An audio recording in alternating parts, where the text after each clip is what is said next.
हंसी के हसीन लम्हों का मजा लीजिए, मुस्कुराते लम्हे हैं मुस्कुरा लीजिए। अजीम मिजाह निगारों के कलम का कमाल है, उर्दू के शाहकार हैं और लाजवाल हैं। जिंदगी के गम कुछ पल भुला दीजिए, हंसी के हसीन लम्हे।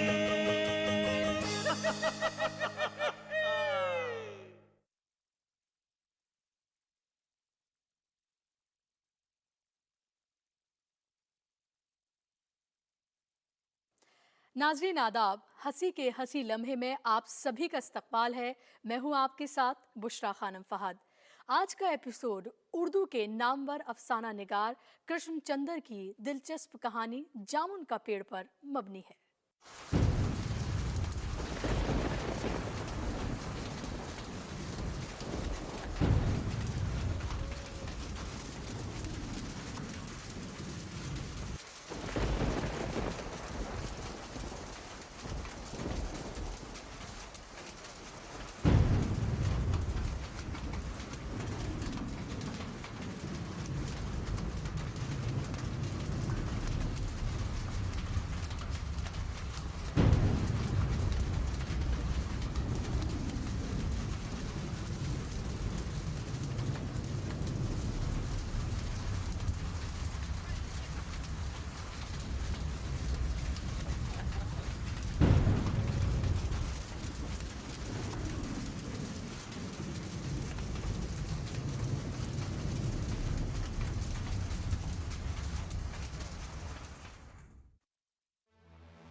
कोई है? कोई मदद को आओ भाई।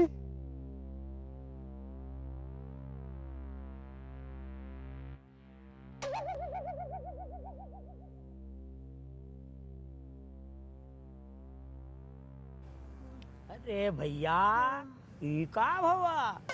रुको, घबराना नहीं, अभी तुमको निकालत है। नहीं, मेरे दोनों पाँव फंसे हुए हैं। मैं बाहर नहीं निकल पा रहा हूँ। जल्दी से लोगों को इत्तला करो और ये पेड़ का तना कटवाना होगा। अच्छा भैया अच्छा, अरे घबराना नहीं, अभी जावत हैं हम, अभी आवत हैं।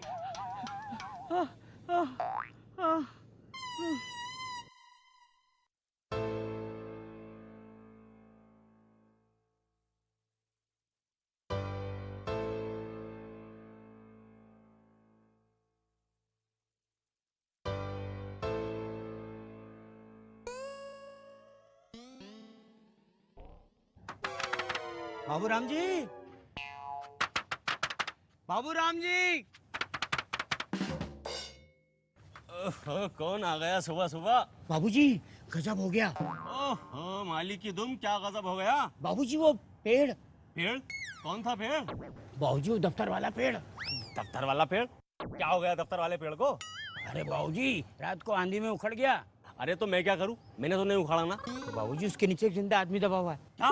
हाँ जिंदा आदमी दबा हुआ है? ऐसा कर, तू चल, मैं साहब को खबर करके मौका वारदात पे पहुंचता हूँ। जा जा। अच्छा साहब, अच्छा साहब जी मैं जा रहा हूँ।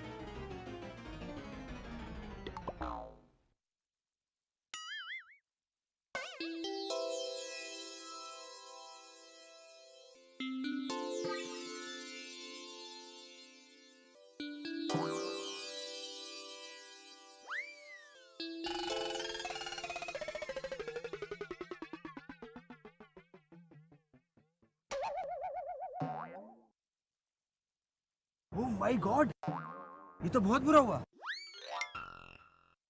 जामुन का पेड़ गिर गया। बेचारा जामुन का पेड़ कितना फलदार था।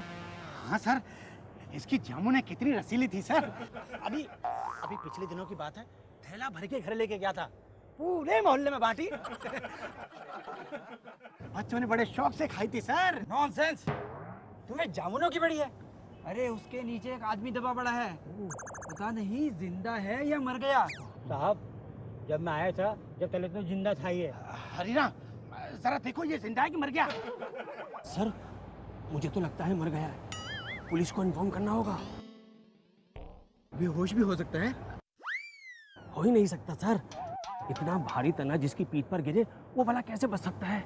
अरे भाई मैं भी जिंदा हूँ, मुझे यहाँ से बाहर निकालो खुदा के लिए। सर सर जिंदा है, जिंदा है, जिंदा है सर, अभी जिंदा है। पेड़ को काटकर इस आदमी को जल्दी से बाहर निकाल लीजिए। बहुत मुश्किल काम है, दरख्त का तना बहुत भारी और वजनी है। अरे कोई मुश्किल काम नहीं है, आप हुक्म कीजिए सर। हम ऑफिस में 10-15 क्लर्क हैं और 8-10 चपरासी और माली हैं। हम सब मिलकर जोर लगाएंगे ना तो इसको पेड़ के नीचे से निकाल लेंगे सर। सर बाबूराम ठीक कह रहे हैं, लगाएं जोर। अरे ठहरो, मैं पहले ऊपर मशवरा कर लूं। सब काम कायदे से होना चाहिए।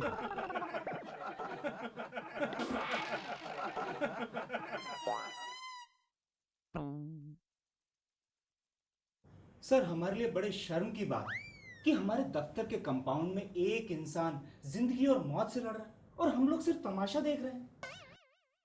मैं सर आपसे पूछना चाहता हूं कि आपने अभी तक क्या कार्रवाई की?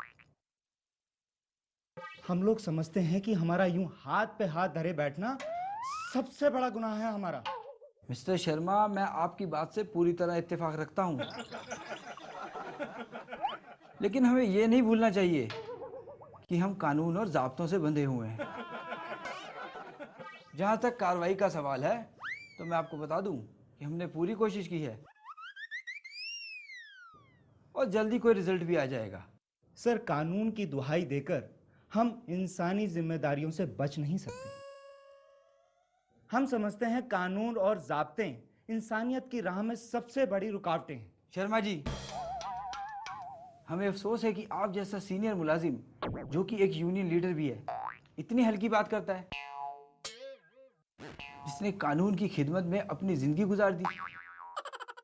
सर मैं आपसे पूछना चाहता हूं कि आपने अभी तक क्या किया है? मैं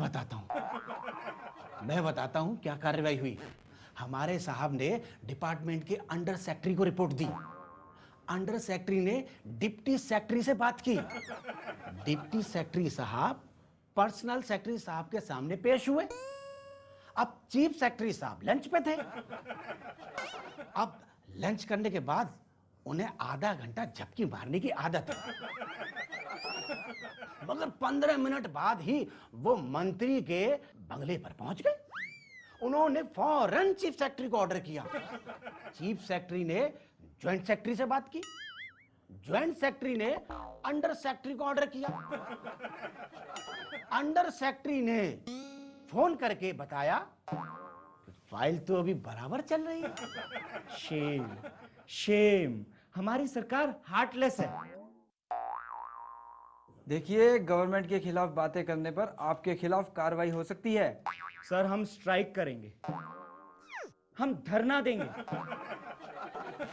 हम जेल जाएंगे, गिरफ्तारी देंगे और यहां तक कि हम सुप्रीम कोर्ट भी जाएंगे, लेकिन हम लोग चुप नहीं बैठेंगे। शर्मा जी, शांति बनाए रखिए। आप जज्बात में आकर कानून अपने हाथ में मत लीजिए। अरे ये मत भूलिए कि आप कोई सियासी वर्कर नहीं है, आप तो खुद गवर्नमेंट हैं और गवर्नमेंट के काम कानून से चलते हैं, ना कि नारेबाजी और लाकानूनियत से। हमने पूरी कोशिश की है और उम्मीद है कि कल तक रिजल्ट आ जाएगा। वैसे भी अब 5:30 बज चुके हैं और छुट्टी का वक्त है। आओ शर्मा जी आओ। यार आज तो लंच का कबाड़ा ही हो गया। आप लंच की बात करें बाबूजी? यहाँ एक आदमी मुसीबत में फंसा हुआ है और आपको लंच की सूझ रही है। वाह बाबूजी वाह। साथियों, कायदे कानून की ऐसी की तैसी, इंसानियत भी आखिर कोई चीज है कि नहीं? हाँ हाँ आओ भाइयों, हम सब मिलकर इस पेड़ को हटाकर इस गरीब की जान बचाते हैं। चलो चलो चलो। हाँ ठीक है, जोर लगा के। हम कानून को अपने हाथ में नहीं ले सकते। हमने पुलिस, फायर ब्रिगेड और एम्बुलेंस को फोन कर दिया है। सर लेकिन वो लोग अब तक आए क्यों नहीं? अरे भाई, पूरे शहर में तूफान ने कहर बरपा किया है। सबके सब रिलीफ के काम में लगे हुए हैं। थोड़ा वक्त तो लगेगा आने में। हाँ, तो सर तब तक हम लोग कोशिश करते हैं। नहीं नहीं नहीं नहीं नहीं नहीं, हम इसे खुद से नहीं हटा सकते। क्यों सर? अरे भाई, हम महकमा तिजारत से वाबस्ता हैं और ये पेड़ जो है ये महकमा ज़राअत की तहवील में है। इसीलिए इस फाइल को मोस्ट अर्जेंट मार्क करके महकमा ज़राअत को भेज रहा हूँ। जैसे ही वहाँ से जवाब आता है हम इस दरख्त को यहाँ से हटवा देंगे। Alright sir, alright.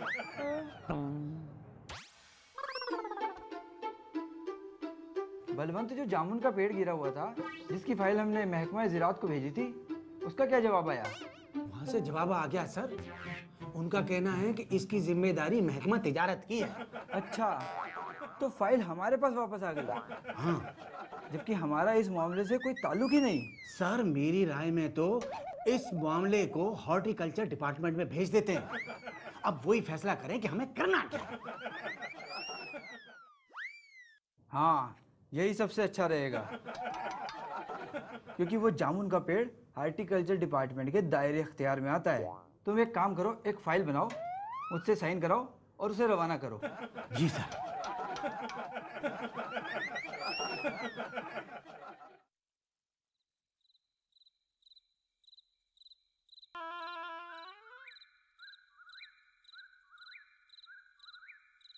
अरे तू कौन है भाई? मैं हरिराम, इस दफ्तर का माली साहब। तो यहाँ क्या करने आए हो? साहब, दाल भात लाया हूँ इस बेचारे के लिए। ये गैर कानूनी है। हमने थाने में खबर कर दी है। सरकारी खाना आता ही होगा। अरे साहब, सरकारी खाना जाने कब आएगा? इस बेचारे को तो बहुत जोर की भूख लगी होगी। हमारी ड्यूटी है कि गैर कानूनी तौर पे इस पेड़ को लोग यहाँ से ना हटाएं। खैर, तुम तो सरकारी आदमी हो, खाना खिला दो। ठीक है साहब।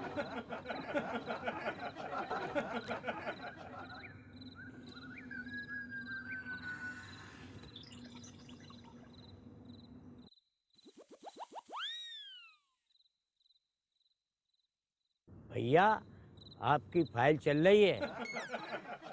उम्मीद है कल तक फैसला भी आ जाएगा। भगवान ने भली की, इतना भारी पेड़ तुम्हारे कूल्हे पे गिरा।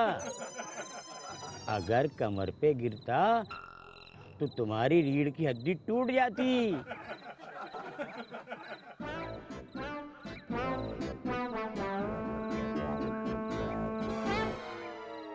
लो लो भैया, खा लो। अरे खा लो भैया। अरे खाओगे नहीं तो जियोगे कैसे?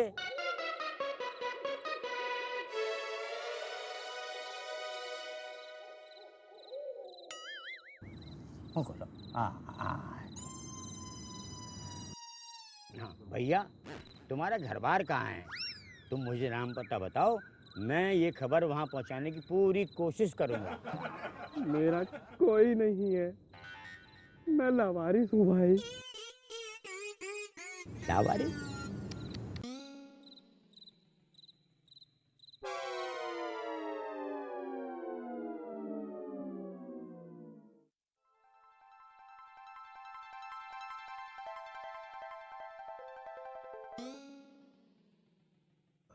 सर ये देखिए, हॉर्टिकल्चर डिपार्टमेंट से जवाब आ गया है और ये चिट्ठी सेक्रेटरी साहब ने यहाँ भेजी है। अच्छा, क्या लिखा है इसमें? सर इसमें लिखा है, हैरानी है कि जब हम दरख्त उगाओ स्कीम बड़े पैमाने पर चला रहे हैं तो हमारे मुल्क में ऐसे सरकारी अफसर मौजूद हैं जो दरख्तों को काटने का मशवरा देते हैं, और वो भी एक फलदार दरख्त को जिसके फल अवाम बड़ी रगबत से खाते हैं। हमारा महकमा किसी हालत में इस फलदार दरख्त को काटने की इजाजत नहीं दे सकता। सर भाई, ये सेक्रेटरी साहब तो बहुत ही अदबी मिजाज के लगते हैं। खैर, अब क्या हो सकता है? दरख्त तो काटा नहीं जा सकता। सर, तो क्या वो आदमी तब तक उसी पेड़ के नीचे दबा रहेगा? भाई, हमारे अख्तियार में जो था हमने वो सब किया। अब इससे ज्यादा हम कुछ नहीं कर सकते। मेरी एक मीटिंग है, मैं चलता हूँ।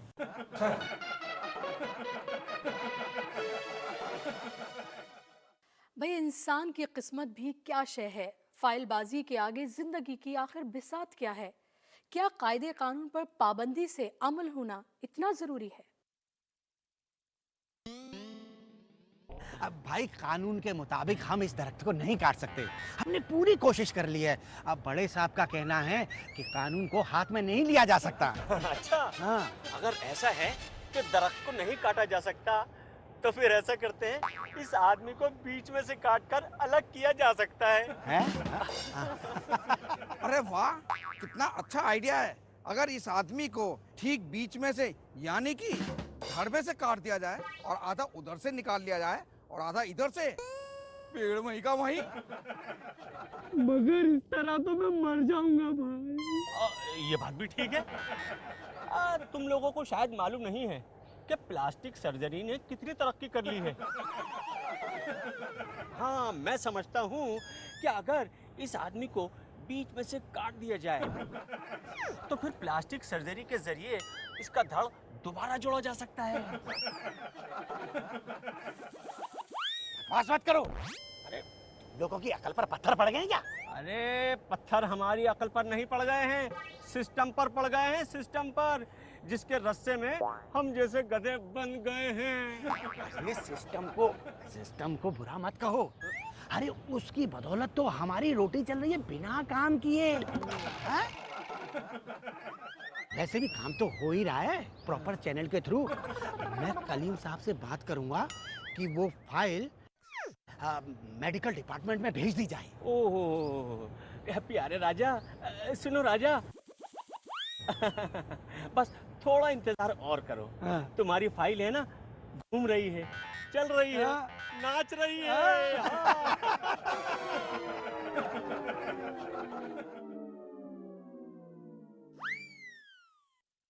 भाई वो जो मेडिकल डिपार्टमेंट में फाइल भेजी थी उसका क्या एक्शन हुआ? सर मैं वही आपको बताने जा रहा था। उनका जवाब आ गया है। मेडिकल डिपार्टमेंट ने फौरन एक्शन लिया है सर। हाँ सर, जैसे ही फाइल उनके महकमे में पहुंची, दूसरे ही दिन एक काबिल पढ़ा लिखा सर्जन उन्होंने एहतियात के तौर पर वहां भेजा। उसने आते ही दबे हुए आदमी को फौरन देखा और उसका मुआयना किया और जांच के बाद उसका खून चेक किया, उसका सांस देखा कि आमद हो रही है या नहीं हो रही, और सर उसकी फेफड़ों की जांच भी की। और सर उसने रिपोर्ट में साफ साफ लिख दिया ऑपरेशन कामयाब भी हो सकता है, और अगर ऑपरेशन कामयाब नहीं हुआ तो आदमी मर भी सकता है सर।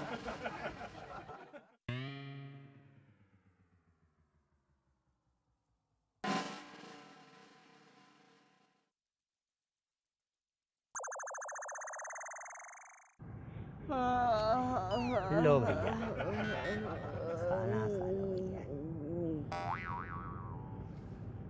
लो।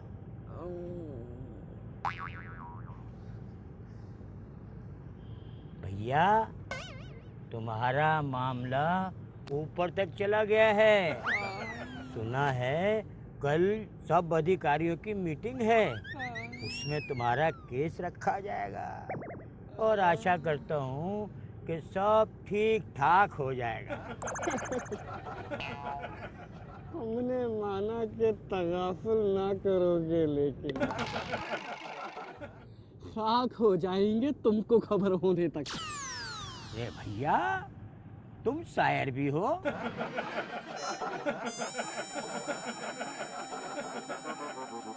पूछते हैं वो कि गालिब कौन है, कोई बतलाओ कि हम बतलाए क्या। अरे भाई गालिब साहब की तो क्या बात है। गालिब कौन है तुम जानते हो? अरे भैया क्यों मजाक करते हो, गालिब साहब को कौन नहीं जानता। जुमा मस्जिद में रहते हैं, ये लंबी दाढ़ी है, गाते बहुत अच्छा है।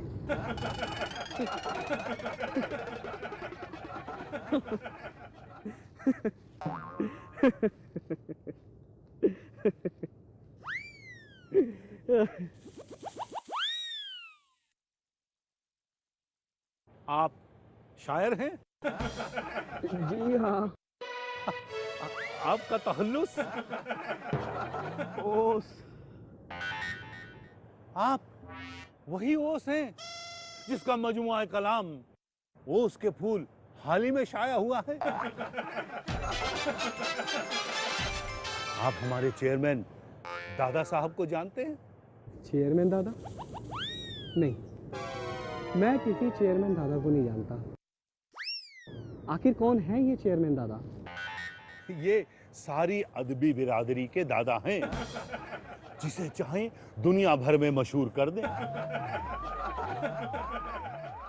तुम इनसे नहीं मिले हो, इसलिए गुमनामी में पड़े हो। अरे गुमनामी छोड़िए, पहले मुझे यहाँ से बाहर निकालिए, मैं दबा पड़ा हूँ। मैं तुमको एकेडमी का मेंबर बनाता हूँ। मुबारक हो। मगर मैं मर रहा हूँ, पहले मुझे यहाँ से बचाओ। सरकार तुम्हें बचाएगी, जरूर बचाएगी। और अगर तुम मर गए तो अदबी एकेडमी तुम्हारे बीवी बच्चों को वजीफा जरूर देगी। तुम्हारे फन और शख्सियत पर सेमिनार मुनक्किद होंगे। बाद अजमर्ग अवार्ड भी मिल सकता है। मैं अभी जिंदा हूँ, मुझे यहाँ से बाहर निकालिए प्लीज। दरख्त काटने का मामला कलम दवात से नहीं, आरी कुल्हाड़ी से है।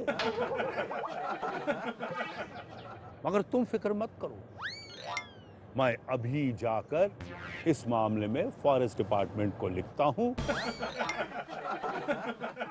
कि इस केस में अर्जेंट कार्रवाई की जाए। आप इत्मीनान रखें, हम कोशिश पूरी करेंगे। पूरी अदबी बिरादरी आपके साथ है। आदाब।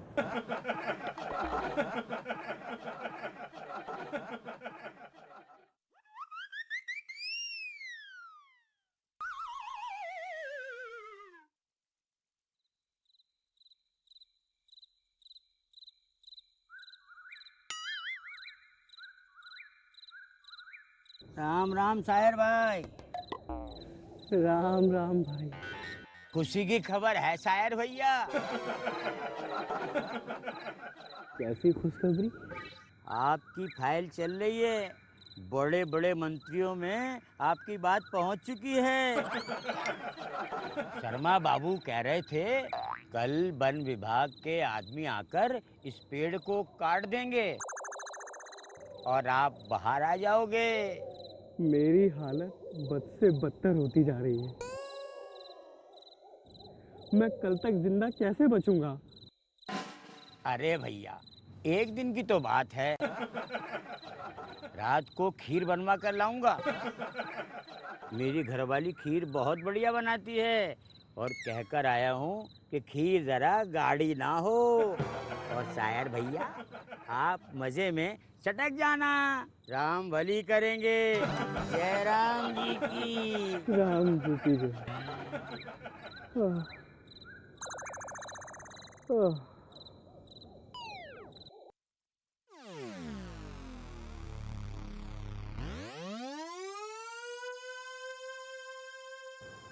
बड़ी मजबूरी है, ऊपर वाले ऑर्डर के मुताबिक इस पेड़ को नहीं काट सकते, नहीं तो फॉरेस्ट वाले अब तक इसको निकाल चुके होते।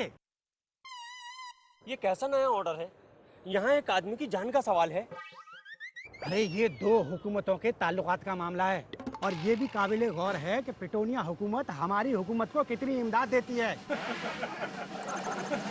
अरे क्या हम उनकी दोस्ती के लिए एक आदमी को कुर्बान नहीं कर सकते?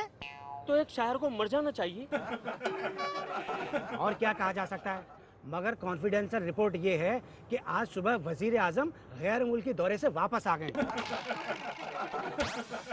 आज शाम 4 बजे महकमा खारिजा इस दरख्त की फाइल उनके सामने पेश करेगा और उसके बाद जो हुक्म सुनाएंगे वो फैसला मानना होगा। ओह, मेरी छुट्टी का समय हो गया, 5 बज गए हैं। पकड़ो।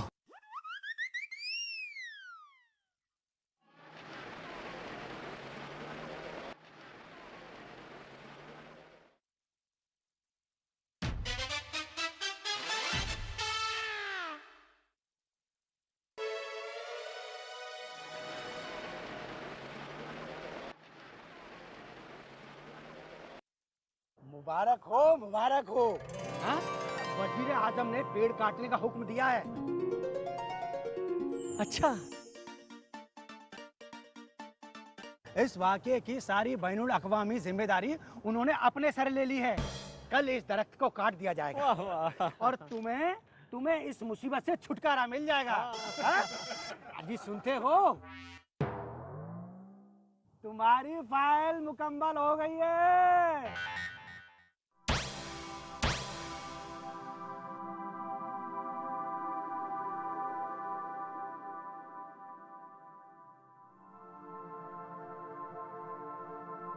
शायर का हाथ सर्द था, आंखों की पतलियां बेजान थी।